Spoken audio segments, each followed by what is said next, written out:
All right, we are going to get started. Tonight, everything you wanted about COVID and the COVID-19 vaccine. My name is Dr. Crowder. People call me Dr. V. I'm an emergency medicine physician and I've been practicing now for 30 years. And today is March 16th. This presentation, we sort of combine some basic information so that new people actually can get the basic information. And then we also add what's new in the news. The source documentation for everything in here is on the website, AskDrV.us. And you can follow me on Twitter at AskDr_V. All right. The structure of tonight's webinar is going to be 20 to 25 minutes, followed by Q&A. Everybody is making real-time decisions in their life right now, and I want to make sure that they're able to get their questions answered so they know what to do regarding different scenarios that they may be, or challenges that they may be dealing with.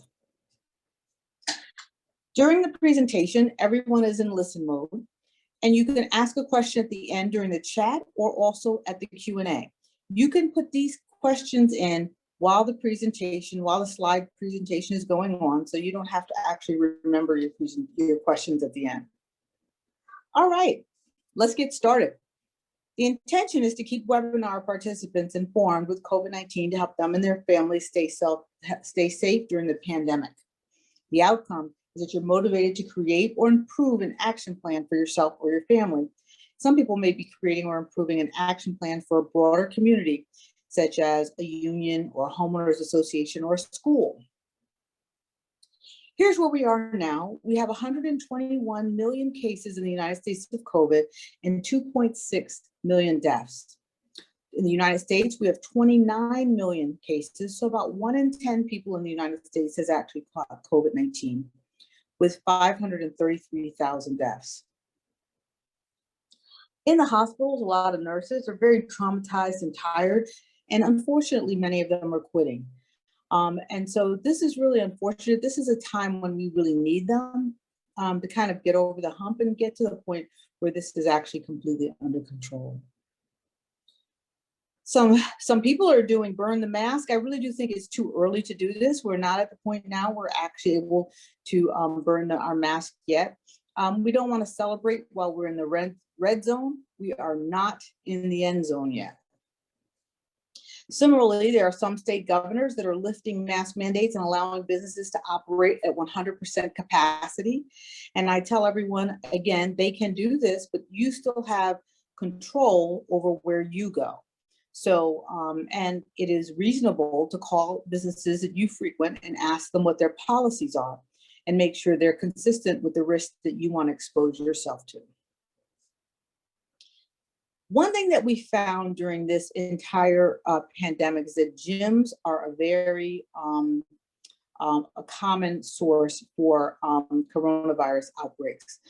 They've even recently seen it increase again in Chicago and Hawaii. I want to thank Kroger, Starbucks, and Target. All of them say that these are retailers that will be requiring masks in Texas and in other states, regardless of the end of the state mandate. In addition, Gulf Oil actually had this a sign on their pumps. This was someone shot a picture of this, reminding us all to wear gloves and use paper towels when we pump at the gas for any touch points on the gas pump. We will see at some places where customers and store employees may actually have meltdowns related to customers not wanting to wear masks.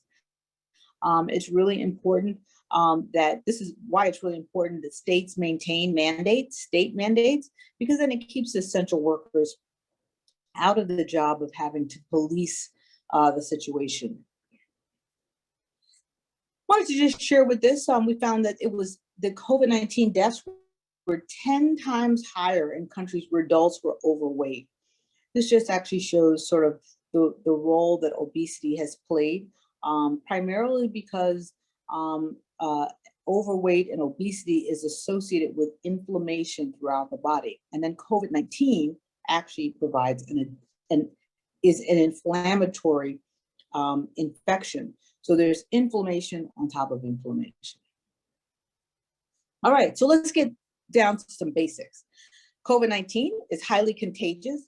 Minimum time of exposure to infect others is 45 seconds. For variants, that can be as low as 15 seconds. If you have 100 people who've been exposed to COVID-19, 60 to 80% of them will actually become positive. What's important is with variants, that could be as high as 90%. And we're also seeing with the variants and the mutations that when people catch COVID, they're actually getting more virus in their body than with the regular COVID. It's both droplet and airborne. The droplets are usually fall about 3 feet from their place of origin, where airborne actually travels further. This is what it looks like. This person was COVID positive. The red is the droplets. The gray is the airborne particles. So the droplets drop within 3 feet, and the gray actually can go beyond 3 feet. Beyond 6 feet. So how far the airborne particles go actually depend upon the temperature and the humidity. So if it's less than 52 degrees outside, then those particles actually go further. And then obviously they land on whatever objects they land on, whether or not it be park benches, gym equipment, etc. Cova testing, PCR test, is the most uncomfortable test, but it is the gold standard. It is most accurate 8 days after exposure. It can be inaccurate if it's administered too soon or too late. The antigen test is the rapid test. That test is not as sensitive. It actually tells you have a negative test 30% of the time when you do have COVID-19. I want to say that again. The rapid test tells you do not have COVID-19 when you do 30% of the time. So if it's positive, it's true. If it's negative, you probably need another one. Just wanted to share with you all the different masks. I am really recommending that everyone upgrade their mask to the KN95 mask that you see in the lower left-hand corner. The KN95 mask is anywhere from 80 to 90% effective. The masks on the top row are significantly lower than that. They are 20 to 35% effective. The Spirion half respirator mask is an N100 mask, is what I use when I actually see COVID patients. Now, people say masks are uncomfortable. I just share a picture here that shows this is what we do when we put someone on a ventilator. We use a metal or stainless steel laryngoscope that goes back beyond their tongue so we can visualize their vocal cords, and then pass a plastic tube across their vocal cords and then attach them to a ventilator. So clearly a mask is much, much more comfortable than this. All right, we talked about the clusters of symptoms. The most common COVID symptom is no symptom. So the most common COVID symptom is no symptom. Now, some people do have loss of taste, loss of smell, or loss of appetite prior to these symptoms, but that is also not required.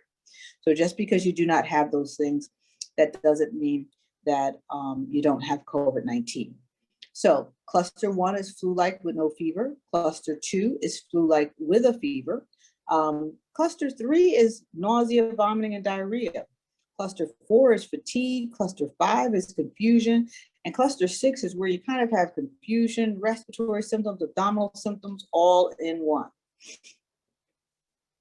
COVID toes is sometimes what you see in younger people. It's a reddish, bluish discoloration of the toes that is associated with a total body inflammation. And this is COVID-19 until proven otherwise. Now, here are the basic patient outcomes. If you're asymptomatic or symptomatic, you may recover and never develop symptoms again. And that's the best possible scenario. Then we have people who have either mild COVID or have symptomatic COVID, but they recover, and then their symptoms return later. They're called long haulers. So one thing that's important about long haulers is you can be a long hauler even if you had a mild course of COVID, and your symptoms later on may be worse than the original disease. Then you have people who catch COVID, they recover, and then they catch it again. And that's a reinfection. We will see that with people that may get reinfected with a different variant or a different mutation. And then lastly, you have people who catch COVID, they get seriously ill, whether or not it's the first or the second time they've caught it, and they have what we call Post-Icu Syndrome. These are folks that have recovered from the ICU. 75% of them have cognitive, mental, or physical impairment. They can have renal failure. They can require chronic dialysis or renal transplant. They can have limb amputations, stroke, or pulmonary fibrosis, which is basically scarring of the lungs. Now, I know this Idaho man, he thought the virus would disappear. I know all of us wish that we could actually kind of wish, think, or hope COVID away. That did not work for him, and it will not work for the rest of us. I tell people it's unfortunate. I wish I could wish it or think it away as well. But we have to kind of deal with the reality and the cards that were dealt. Researchers have found a far higher level of coronavirus in the brain than in the lung of mice.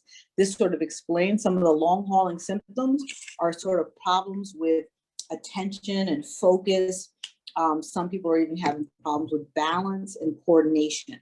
So, and that is what we're seeing as a result of this high concentration of coronavirus in the brain.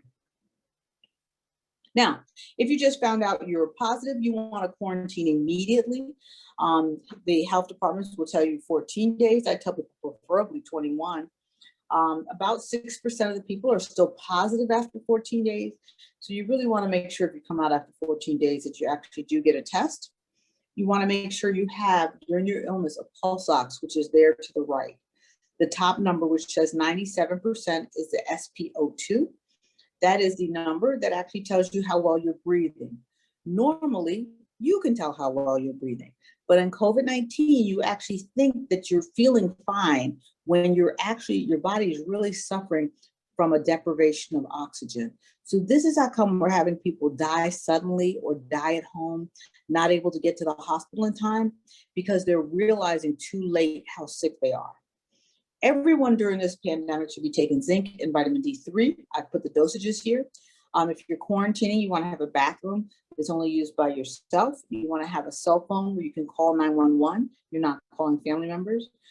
People can help you by leaving food at a closed door. That's safe. You want to keep whatever windows open in the house. And if you have the opportunity to put a HEPA filter or improve the filtration system in your AC unit, you want to actually do that in your HVAC unit.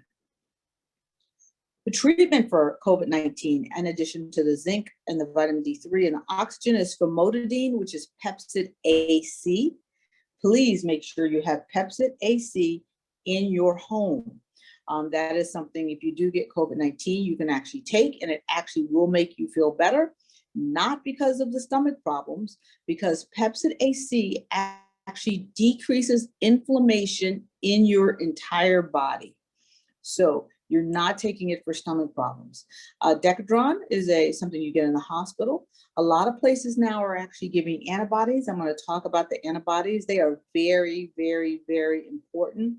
They are a bridge during this time period when we're actually going from 10% of the population vaccinated and trying to get up to herd immunity, that for anybody who catches it during this time period, the antibodies can decrease the likelihood of being hospitalized by 70%. ECMO is what is used for people that actually fail on a ventilator and actually require us to actually use basically a heart and lung machine to keep them oxygenated. So now let's talk about finding an infusion center. You want to know where is the infusion center that's closest to you. So that absolutely needs to be a part of your plan if anybody in your family or community actually gets sick. So if you are 65 years and older, you automatically qualify for most protocols in getting monoclonal antibodies. If you're 12 to 64 years old, you qualify if you have diabetes or heart disease or BMI over 35, sometimes high blood pressure, and kidney disease. If you're less than 12 years old, you do not qualify. Again, monoclonal antibodies decrease the likelihood of you being hospitalized by 70%. If you do catch COVID-19, the UK study showed that you have immunity for about 5 months. Now, let's talk about the vaccine. We talked a little bit about how COVID-19 gets in your body, and this is really important because the spike protein is where all the action is at for both the mutations and the vaccine. So the virus is inside a fatty coating. The fatty coating has spike proteins on it. Those spike proteins attach to a receptor protein, and that unlocks your cell and opens it up and allows the virus to enter your cell. Once the virus enters your cell, then it is actually RNA tells it to make copies, and it makes copies of itself over and over and over again. So it makes copies of the virus, and it also makes copies of the fatty layering.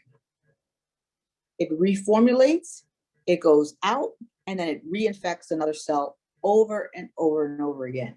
You have over 1 trillion, that's trillion with a T, cells in your body. So this virus goes and infects cell after cell after cell after cell after cell. So both the Moderna and the Pfizer vaccine work similarly, and that they actually attack the spike protein. So messenger RNA is coded for the spike protein. When you get vaccinated, your body produces the spike protein. Then what happens is your body recognizes the spike protein, and it makes antibodies to it, and it actually attacks and kills it. Now your body is ready when you see COVID-19 for real in the community. Johnson & Johnson actually takes an adenovirus, which is a common cold, the virus for the common cold, alters it so it's harmless, and connects it with genetic material from COVID-19. That also teaches the body to generate antibodies, attack the spike protein, so that that way COVID-19 is rendered harmless. Now, these are all of the studies that we have going on right now. And I want to actually show you guys, these are the 3 that are approved that we're working with. Pfizer and Moderna, which are about 95% efficacy, but they were not tested during the time that there were mutations. Both of those are 2 shots.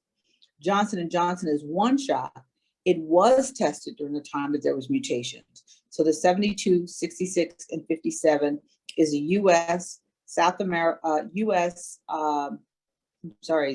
is 72, 76 is South America, and 57 is South Africa. The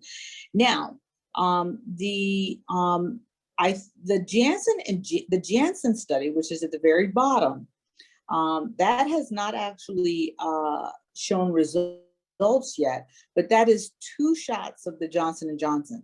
So what they're trying to see is if you actually give someone 2 shots of the J&J shot, will that increase the effectiveness? The next one that I think that we will probably see is the Novavax study.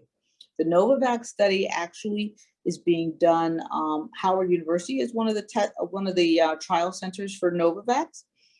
There are some manufacturing hurdles, but I think the Novavax vaccine is the one that we will actually see the results come out for within the next probably 2 to 4 weeks. So I think that we will actually have that 4th vaccine actually very quickly. People often ask me what's in COVID-19 vaccines. This is what the FDA has as listed as the ingredients. Feel free if you want to grab your phone and take a photo of this. This is what they have listed as the ingredients. People ask me if ethylene glycol or antifreeze is in it. The answer is no. What is in it is polyethylene glycol, which is something that's commonly found in lotions, creams, and toothpaste. And that actually helps the vaccine evade the immune system and stay in circulation longer. Now, a lot of people have asked me, does the COVID vaccine impact your DNA? No, it does not. So I wanted to show people the difference between DNA and RNA, because these are completely different molecules. So DNA is a double helix, and that is the genes for basically your body. RNA is a single strand, and it's actually made out of, it has different nucleoside bases to it, including uracil, which DNA does not have. They're also very different in their function, right? So RNA is used to sort of transfer genetic code, whereas DNA is the long-term storage of your genetic code. But what's most important is that DNA can replicate itself. RNA cannot. RNA is only synthesized from DNA. RNA cannot actually go back and impact DNA. DNA can impact RNA, but RNA cannot impact DNA. Now, the other thing that is important to know that is what does damage your DNA. So UV light damages your DNA, whereas RNA is not damaged by UV light. So what this tells you is tanning beds and prolonged sun tanning, no, because they damage your DNA. The COVID vaccine, yes, because it does not damage your DNA. Now, let's talk about how quickly the vaccine was developed. Some people say, oh, it was developed too quick. It was developed in 11 months. COVID-19 vaccine actually began being developed in 2002 and 2003 when we had the SARS infection. There were 810 deaths across 33 countries. This article came out in 2005. This is actually on my AskDrV.us website. And this actually goes over a spike protein associated with the SARS infection and the importance of using an adenovirus approach, a viral vector approach, and a messenger RNA approach. And this article is from 2005. So the research for this actually was done under the Obama administration, and there was a SARS vaccine. But SARS never really reached our shores and kind of petered out. SARS and COVID-19 are very similar. They both have a spike protein. They both cause severe respiratory symptoms, and 80% of their DNA is the same. So a lot of the research for SARS could then be used to actually start on the COVID vaccine. So they did not have to start from the very beginning. Now, let's talk about mutations. One of the things that one of the ways that you monitor mutations is with genomic surveillance. So over the past year, we have not been spending enough money or hardly any money on genomic surveillance. So part of what's in the $1.9 trillion bill is money for genomic surveillance. We are going to see data probably in the next 2 to 4 weeks that I will present on this webinar, so we can know what are these mutations and how far have they penetrated into communities. We do not know that right now, but we will know that very quickly. Now, here's the basic grouping of mutations. My understanding now, there are a lot more. And what we're going to see is they're going to start to be grouped together, and you can see already that they're being grouped by kind of like the first letter or even where they're from. So there's the UK variant. This UK variant seems to be basically the Pfizer and the Moderna vaccine seem to actually protect you against the UK variant. The UK variant is very highly contagious. Folks are a lot sicker. And they have high viral loads, but it does seem to actually be caught by the Moderna and the Pfizer vaccine. The South African variant is the one to be concerned about, and is the reason I probably would not send my kids back to school. It is more dangerous to children. It has a lot of alterations to the spike protein, and it is less likely to be captured or taken care of by the vaccines. We're still waiting for information exactly on this, but both Pfizer and Moderna are working on booster shots. So that says to me that a lot of these mutations are not taken care of by these vaccines. You have a Brazilian and a California variant, and we also have a New York variant. So in the UK, they found that folks infected with the variant were 64% more likely to die than those with other strains. So some of these mutations are really much more dangerous. This just actually shows information on the New York variant. And this was data that just came out recently that said Pfizer and Moderna could be less effective on the South African variant. So again, I really, this is where, when this information comes out, we will be sharing it here the day that it comes out, because this is the most important information that we need to know. And this is why, even if you've been vaccinated, they're really requesting that you still wear a mask. So basically, we've distributed about 110 million doses. So that's amazing, phenomenal job in a short period of time. 142 million have been distributed to the states. Italy, on the other hand, is actually going through a third lockdown. Now, I want to actually, because a lot of people have sent me an email asking me, why is Italy going through a lockdown? Don't they have the vaccine? So they do have the vaccine. They have a population of about 60 million people. They are only vaccinating about 170 to 180,000 people a day. So basically, the vaccines just weren't done fast enough. Like, they've got to really, really bump up their vaccinations. Here in the United States over the weekend, we did 4 million in one day over the weekend. This just shows one of the FEMA sites. There's FEMA sites all over the country, and that's why we're hitting these really, really high numbers. These sites are critical. This is a race. We are in a race against time. We have got to get at least 2/3 of our population vaccinated between now and the summertime. The United States reported a 22% decline in deaths from COVID-19 last week. I believe this is from vaccinations. Merck and Johnson & Johnson are going to partner so they can actually manufacture. I mean, part of the process is manufacturing and shipping, and manufacturing can be a lot of plants only have a certain capacity. So this is really good that they looks like these two rivals brokered a deal with the help of President Biden to actually work together to ramp up the manufacturing of the Johnson & Johnson vaccine. All right, these are important websites of where to actually locate the vaccine. This is Maryland and what the Maryland website looks like. You can feel free. You want to make sure, even if it says, even if the criteria say that you are not actually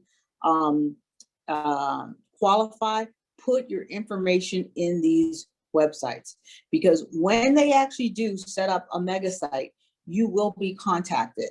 And you want to have your information on multiple websites. Here's what it looks like for California. California and Maryland, I believe, are offering, if you help out at vaccine sites, that you can actually get the vaccine early if you actually volunteer at some of the sites. They're also sending millions and millions of doses to retail pharmacies. This is what the CVS and the Walgreens site look like.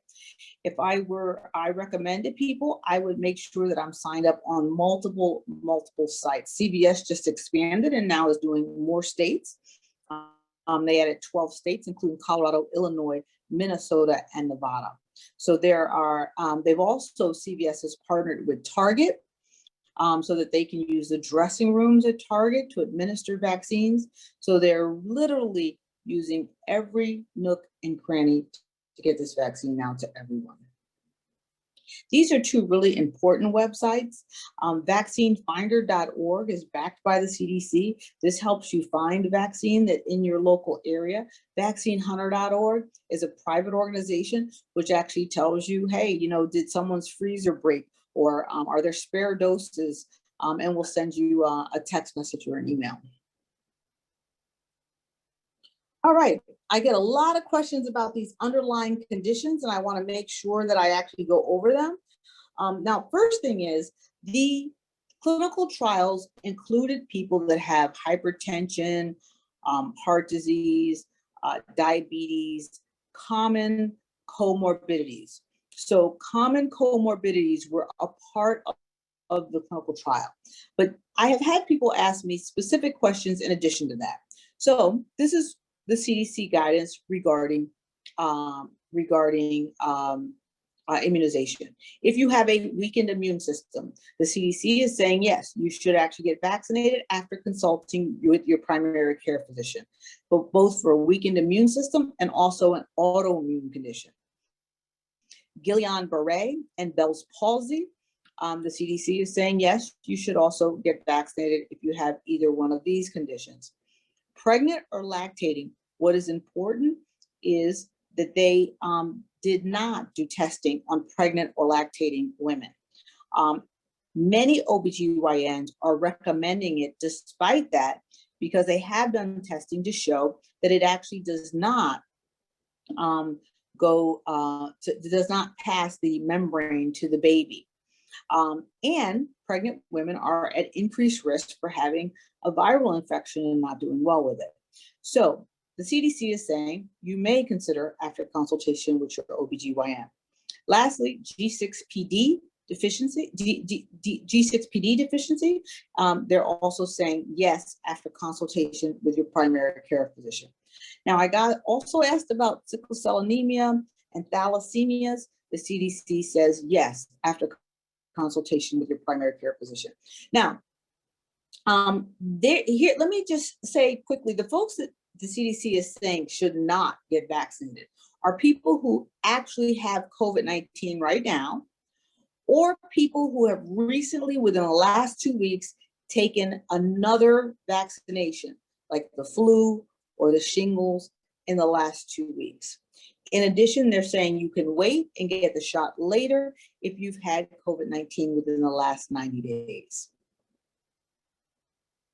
All right, here's what the immunization schedule sort of looks like. When you get your first vaccine, you essentially have no difference in your immunity for 2 weeks. You start building immunity right around day 12, day 13, or day 14. So I want people to realize when you get that vaccine, you do not have immunity immediately. Then what happens is by the time you get your second dose, you're probably right about 60 to 75% immune. Everybody's different. You get that second booster, and that second booster gets you up to the 90% if you have a Pfizer, if you're getting Pfizer or Moderna, and it's about the same for Pfizer and Moderna. Currently, Israel has vaccinated a lot of its people, and what it's seeing now is that 97% of its COVID-19 deaths are people who did not get vaccinated. They also seem to be younger people. This is a race. We need to do whatever it takes to get ourselves vaccinated so we can all get back to life as normal. So when are you completely fully vaccinated?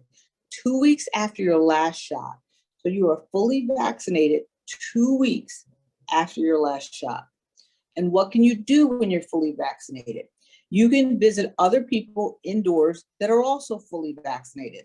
Limited number, I would keep it to no more than 4 without wearing a mask or staying 6 feet apart. So if I'm at the hospital, I'm in my office, I may meet with my nurse manager and another nurse that I know is fully vaccinated, and the 3 of us may meet inside my office with the door closed without our mask on. Now, when you're around other people who are unvaccinated, you need to actually keep your mask on, or around people that are actually at risk for severe disease or in the public. In addition, if you are fully vaccinated, you do not need to quarantine or test if you're exposed to someone who has COVID-19, as long as you do not have symptoms. Now, what precautions do you still need to take being fully vaccinated? You still need to wear a well-fitted mask. You still need to stay 6 feet from people that you don't live with. Avoid medium and large size in-person gathering. Get tested if you experience symptoms, because you can actually become COVID positive being vaccinated. The issue is that you may just have a milder course of the disease.